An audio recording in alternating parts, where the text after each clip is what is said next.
It's so weird watching black people get mad at white people for starting functioning white communities. It's like, you know how happy we'd be to see black people start a functioning black community? Like, we would leave you to it. We would be, oh my goodness, good for you guys. Unironically, please. Like, you already have the demographics in Jackson and Detroit. There are zero scenarios where the political outcomes of those cities are not entirely within the parameters of black organization and responsibility. So turn it into Wakanda. Like, I would feel solidarity and pride with a 95% low crime, high productivity black city, or several in the United States. I wouldn't be like, we need to get in there and diversify it. I'd be like, no, let them do their thing. And if a bunch of Caucasians want to go in the woods and milk goats alone, shut up. We've underestimated how central tribalism, like ethnic tribalism, is to the human condition. And in trying to demonize it, we've repressed it to the point that it's now coming back with a vengeance. But it's not innately evil. You can still have in-group preference, a desire to preserve your culture and way of life, and have solidarity with a community of people who are like you, while respecting other groups. And like, let me just say, white people don't care if black people want to be left to their own devices. I promise you.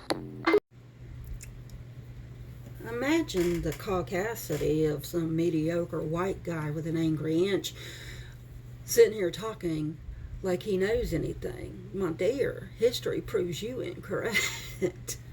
Like,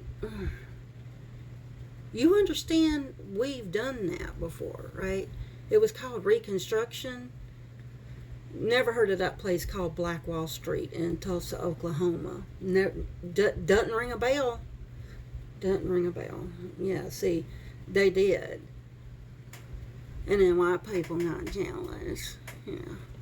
So white people pinned imaginary crimes on mostly white women. Yeah, you know, we were good pawns for that shit. All right? Some of us were. Shall I say some of us were. And when a elevator control man, because back then you had to have there was a little usher dude in the elevator of them fancy stores and stuff, and you know, anyway, I don't know, he breathed the same air as her and she got mad and screamed out,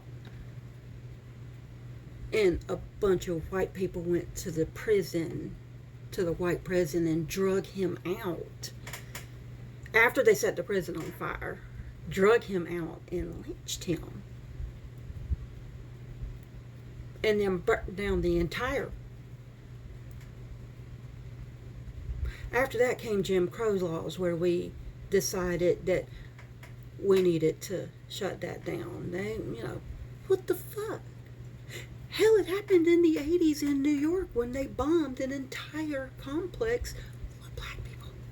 Full of black people that were up and coming in the world and were forming their own community, but they didn't like that. They said they were criminals. The Black Panthers.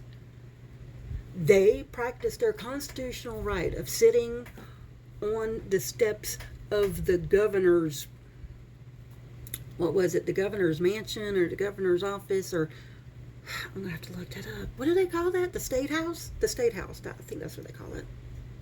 Anyway, it doesn't matter. But where he worked at, but they went over there and just sat with their firearms. You know, which they had a constitutional right to be able to, and a state's right, and a state rights to open carry, but because they just, they didn't like them either. It just, history shows that white people don't like black and brown people. And see, what's going to happen is y'all going to go over there, okay, and then say, all of it's ours. Like, You've never done it in the past. What makes you think? And listen, writing it down in a contract or a treaty just ain't going to be good enough. I'm sorry, but y'all tend to go back on your treaties and your promises, and y'all go back on all of it. So no. Now listen, if you want to find a place, okay, if you want to find a place in an area that we can cut all off, like Texas. Okay, y'all can go and move to Texas. Because, see, we can actually cut y'all off right there. And we'll build you a big old fence. Okay, we'll pay for it. It'll be a nice one, too. Vinyl. Yeah, no. It's not going to be see-through. We don't want to folks see what the hell you're doing over there. And You know, y'all can live over there. And listen, if you want to breathe your own air, we will even pay for a dome to put over you. Okay? Maybe then white supremacy will finally die out. Oh, we would leave them alone. We would just leave them alone. White people ain't never been able to leave people alone. The fuck? Ah, dear God in heaven.